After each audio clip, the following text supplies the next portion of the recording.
ini merupakan pengalaman dari pendengar kita yang bernama Wandi. Kata Wandi, saya menetap di blok 28. Tersebut pula nombor blok tak apalah, nama tempat saya tak nak sebutkan.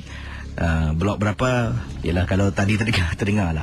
Kalau boleh jangan kirimkan nombor blok. Nak sebut nama tempat boleh, nak sebut nama tempat mungkin Johor ke, ya, Terengganu ke, boleh, tapi jangan sebut nombor blok lah, ya, di salah sebuah blok di Singapura. Dan kata Wandi, pengalaman ini menyeramkan. Kisah menyeramkan ini berlaku di rumah saya apabila saya di waktu malam sedang merokok di hadapan koridor rumah. Dari koridor rumah saya, Kisi, saya boleh lihat di bawah tu ada taman permainan kanak-kanak ataupun lebih dikenali sebagai buai-buai. Kisi, buai-buai depan rumah saya ni adalah buai-buai yang lama, bukan yang baru, Kisi. Yang merupakan buayan-buayan yang lantainya pasir. Jadi, sedang saya merokok pada malam tersebut tu, saya dapati ada seorang budak ni jalan pusing-pusing macam, katanya di sinilah, macam tawaf. Dia pusing beberapa kali. Jadi perhatian saya ni terus tertumpu pada budak yang dimaksudkan. Jadi, bila perhatian saya tertumpu pada budak yang dimaksudkan, saya mula, setelah habis hisap rokok, saya mula beri perhatian, tengok dia pusing beberapa kali, Kisi. Jadi, kenapa budak ni buat macam ni, Jadi, saya tengok lama. Kemudian, datang seorang lagi budak. Ini merupakan budak Cina. Saya rasa dia tinggal satu blok dengan saya. Waktu tu sekitar 7:30 malam. Budak Cina ni pula terus pergi ke buayan tersebut, naik atas slope. Dia turun, dia naik, dia turun beberapa kali main slope.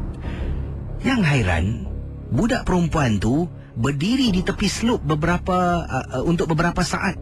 Tetapi budak tu langsung macam tak pandang ataupun seolah-olah macam tak lihat budak tu wujud di hadapannya. Saya rasa pelik dan rasa terkejut sangat-sangat. Jadi kata Wandi, saya pun rasa nak tahulah. Apa saya buat? Saya masuk ke dalam rumah, ambil selipar saya turun ke bawah, dah tutup pintu rumah semua, saya turun ke bawah. Sambil turun, saya isap lagi sebatang rokok. Jalan turun ke bawah sampai dekat taman permainan kanak-kanak tu. Budak Cina tu masih ada di sana. Naik, turun, surut-surut lah. Jadi saya tercari-cari pula, mana budak perempuan tu Saya panggil budak Cina tu, "Boy, come here." Budak tu pada mulanya macam rasa takut nak menghampiri saya. Saya panggil lagi. Baru dia datang. Dia tanya, "Yes, do you see any girl not just now playing here?" "No." "You sure?" "Yes." Kata Wandi, saya pun naik atas balik rumah saya. Bila naik atas, saya perhatikan lagi, Kisi, budak yang sama, Kisi, berdiri. Budak Cina tu boleh turun naik, surut-surut, tetapi dia tak nampak. Saya nampak, Kisi. Saya tak puas hati lagi. Saya turun balik, kata Wandi. Sampai bawah, saya panggil lagi, "Boy, come here." "Who is the girl lah, Janau?" "What girl? No girl lah." Budak tu seolah-olah marah saya. Kemudian dia terus tinggalkan buayan tersebut. Dia tinggal buayan, dia terus naik atas tangga. Rupa-rupanya budak Cina ni tinggal tingkat 2. Saya tinggal tingkat 4.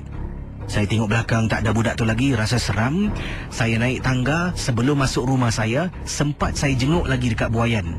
Kisi, nampak budak tu masih lagi pusing beberapa kali. Hairan, Kisi, bila turun dia hilang. Bila naik dari atas, nampak pula kelibat dia. Itulah pengalaman, Kisi, di buayan ataupun taman permainan kanak-kanak yang dah lama wujud di blok ... kawasan ... Bagaimana pendengar?